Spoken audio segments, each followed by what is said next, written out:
নমস্কার। সাহিত্য সম্রাট বঙ্কিমচন্দ্র চট্টোপাধ্যায় ছিলেন ঊনবিংশ শতকের বাঙালি ঔপন্যাসিক। বাংলা গদ্য উপন্যাসের বিকাশে তার অসীম অবদানের জন্য তিনি বাংলা সাহিত্যের ইতিহাসে অমরত্ব লাভ করেছেন। তিনি বাংলা ভাষার আদি সাহিত্যপত্র বঙ্গদর্শনের প্রতিষ্ঠাতা সম্পাদক ছিলেন।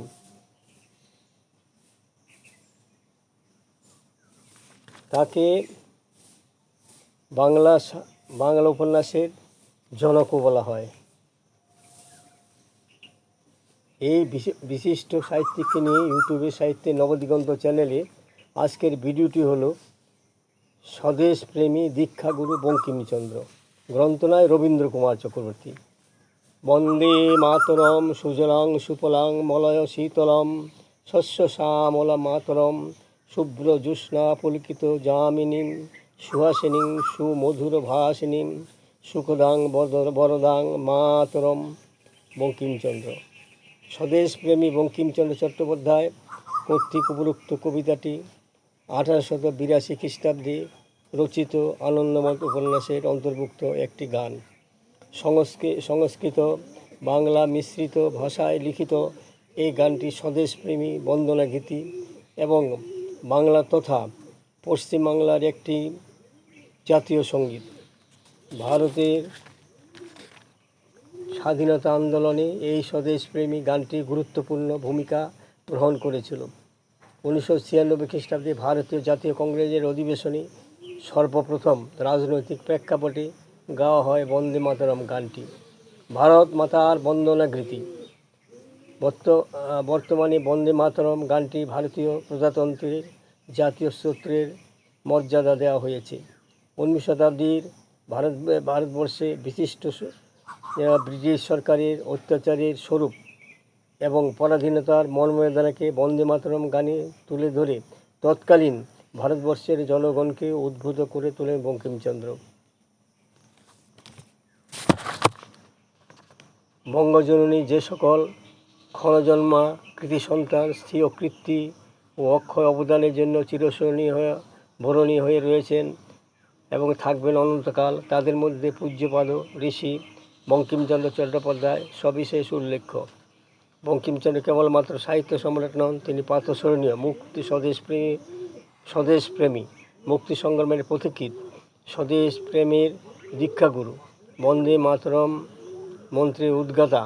তিনি শিল্পী, তিনি দার্শনিক, যার পবিত্র মন্ত্রে আজ সমস্ত ভারতবর্ষে কণ্ঠে কণ্ঠে মণ্ডিত, যার সঙ্গীত রয়েছে জাতীয় সঙ্গীত। এই ঋষভ বঙ্কিমচন্দ্রের জন্ম তারিখটা হলো 26শে জুন 1838 খ্রিস্টাব্দ। তার জন্মভূমিতে তিনি অনন্য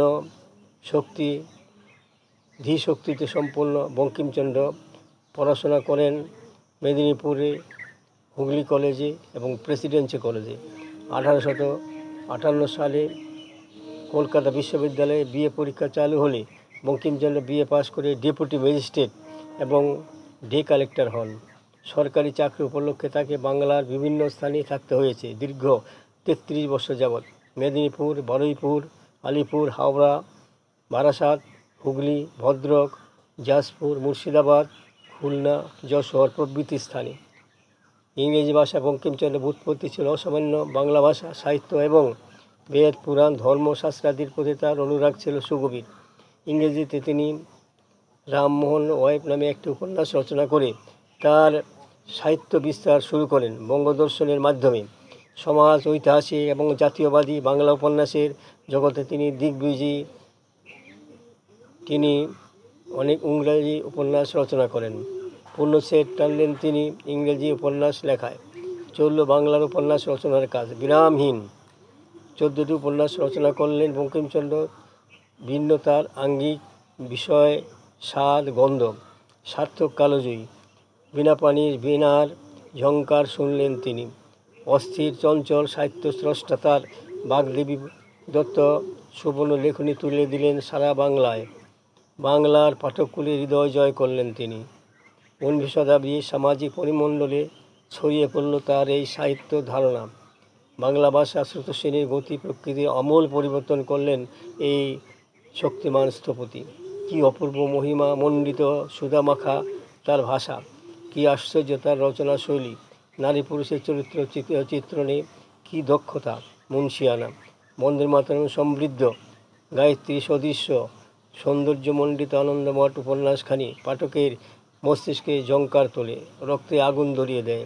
এই গ্রন্থটি সদ্যপাঠ্য, পানিদানযোগ্য, তেজদীপ্ত, নির্ভীক সাহিত্য স্রষ্টা বঙ্কিমচন্দ্রের বন্দে মাতরম মন্ত্র ভারতের সহস্র স্বাধীনতা সংগ্রামকে অনুপ্রাণিত করেছিল, উৎসাহ, উদ্দীপনা এবং সাহস জুগিয়েছিল। জীবনের অন্তিম মুহূর্তে বন্দে মাতরম মন্ত্র উচ্চারণ করে কত স্বাধীনতা সংগ্রামী ব্রিটিশ শাসকের গুলিতে প্রাণ বিসর্জন দিয়েছে এবং তাদের ফাঁসি হয়েছে। বিংশ শতাব্দীর প্রথম 4 দশকে গোটা দেশের পথে প্রান্তরে, ফাঁসির মঞ্চে, কারাগারে, অন্তরালে, আকাশে বাতাসে দিবানিশি প্রতিধ্বনিত হয়েছে এই মন্ত্র বন্দে মাতরম। বঙ্কিমচন্দ্রের মতে দেশমাতার পূজা অতি কঠোর ব্রতানুষ্ঠান। প্রাণ বিসর্জনের চাইতে বড় কথা হচ্ছে দেশমাতৃকার ভক্তি, দুষ্টির দমন, ধরিত্রীর উদ্ধার। এইটাই দেশ সেবকের একমাত্র লক্ষ্য। দেন জ্ঞান, মাতা পিতা, ভগ্নী, স্ত্রী, পুত্র, আত্মীয় স্বজন, ধন সম্পদ ইত্যাদি সব কিছুর ঊর্ধ্বে হচ্ছে স্বদেশ। কথাটা বোধ হয় অত্যুক্ত হবে না।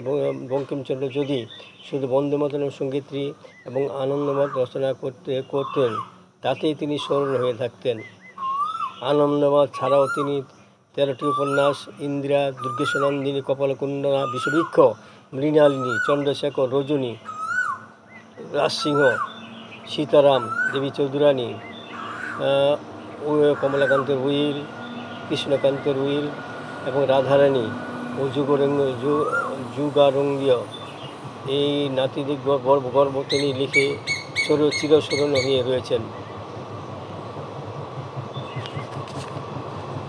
উপন্যাসের প্রসঙ্গ সাঙ্গ করে অন্যদিকে তার অপর কয়েকটি বই পূর্ববঙ্গের ঘরে ঘরে বঙ্কিমচন্দ্রের উপন্যাস আজ পাঠ্য আলোচনার বিষয়। তার কপালকুণ্ডলা, দেবী চৌধুরানী আজও শত শত মানুষের রসাস্বাদনের পিপাসা হয়ে আছে। উপন্যাস প্রসঙ্গ সাঙ্গ করলে তাকাতে হচ্ছে বঙ্কিমচন্দ্রের সাহিত্য ভাণ্ডার বিবিধ রচনা সম্ভারে সমৃদ্ধ। নাটক, গীতিকাব্য তো বটেই, ছোট গল্প, যে সব দিকেই তিনি ছিলেন একজন বিশিষ্ট সাহিত্যিক। কমলাকান্তের দপ্তর, মূর্তিরাম, গুরের জীবনচরিত, বঙ্গদেশের কৃষক, বহুবলী, বহুবিবাহ, লোকশিক্ষা, শকুন্তলা, মিরন্দা, বিদ্যাপতি, জয়দেব, দেহতত্ত্ব, ধর্ম, যদুবংশ, গীতার ব্যাখ্যা, কৃষ্ণ চরিত্র ইত্যাদি বহুবিধ সমালোচনা ও বিদ্রূপ, টিকা, টিপ্পণী, নির্মল হাস্যরক প্রবন্ধ বঙ্কিমচন্দ্রের ছিল সাহিত্য ভাণ্ডার। এটা ভাবলে বিস্ময় জাগে যে দীর্ঘ 33 বছর সরকারি পদে আসীন ছিলেন এবং মাত্র 56 বছর বয়সে পর্যন্ত যিনি জীবৎকাল ছিল তার। তিনি কোনো বলিয়ান হয়ে এত সাহিত্য সৃষ্টি করলেন, অপরিসীম স্বদেশপ্রীতি, সাহিত্যপ্রীতি, মানবপ্রীতি, সর্বপ্রতি সৃষ্টির দুর্ধর্মনীয় নেশা, অটুল মনোবল, তার ধৈর্যশীলতা দেখার মতো। রবীন্দ্রনাথ বঙ্কিমচন্দ্র বলেছেন, সব্যসাচী। গুরুদেবের মন্তব্য, রচনা এবং সমালোচনা উভয় কার্যের ভার বঙ্কিমচন্দ্র একাকী বহন করে বঙ্গ সাহিত্য এত সমৃদ্ধ, এত দ্রুত পরিবর্তন করে সক্ষম হয়েছিলেন। সুজলাং সুফলাং মলয়ং শীতলাং শস্য শ্যামলং মাতরং বন্দে মাতরম ভারতের জাতীয় সঙ্গীত হয়েছিল। এরপর ইহা মন্ত্রের স্তোত্র হিসাবে ব্যবহার করা হয়। যাত্রীর মশাল, রাত্রে তিমির হানিবাড়ি, সমস্ত রকম সামাজিক অসাম্য, শিক্ষা, দারিদ্র্য, অপমান দূরীকরণে মশাল আমাদের একান্ত দরকার। বঙ্কিমচন্দ্র সাহিত্যে যে মশালের সন্ধান দিয়ে গেছেন তা আমাদের মনে রাখা উচিত। গ্রামের মানুষের শিক্ষা এবং সার্বিক বিকাশ ছাড়া দেশের সমৃদ্ধি সাধন অসম্ভব। তার এই উক্তি আজও স্মরণীয়। বঙ্কিমচন্দ্র বাংলা ভাষাকে প্রথম সাহিত্য আকারে মর্যাদা দিয়েছিলেন। বঙ্কিমচন্দ্রের উপন্যাস রচনা প্রেক্ষাপট আসলে 19 শতাব্দীর প্রথমার্ধে। তৎকালীন সময়ের প্রথা ও সংস্কারের আন্দোলন, হিন্দু ধর্মের পুনরুত্থান, হিন্দু ধর্মের রক্ষণশীলতা, প্রাচ্য ও প্রাচ্যের ভাবধারার সংঘাত, প্রগতিশীল ভাবধারার অভাব, সমাজতান্ত্রিক ভাবধারার প্রাধান্য প্রভৃতি হল 19 শতাব্দীর প্রথমার্ধে আর্থসামাজিক এই পটভূমিকে বঙ্কিমচন্দ্রের উপন্যাসগুলি রচনার প্রেক্ষাপট। আমার এই সংক্ষিপ্ত ভিডিও খালি এখানেই শেষ হলো। যদি আপনাদের মনোপুত হয় সাবস্ক্রাইব, শেয়ার এবং লাইক করে বন্ধুদের মধ্যে শেয়ারের জন্য পাঠিয়ে চারিদিকে যেন প্রচারিত হয় তার ব্যবস্থা নিয়ে বাধিত করিবেন। সুস্বাগতম।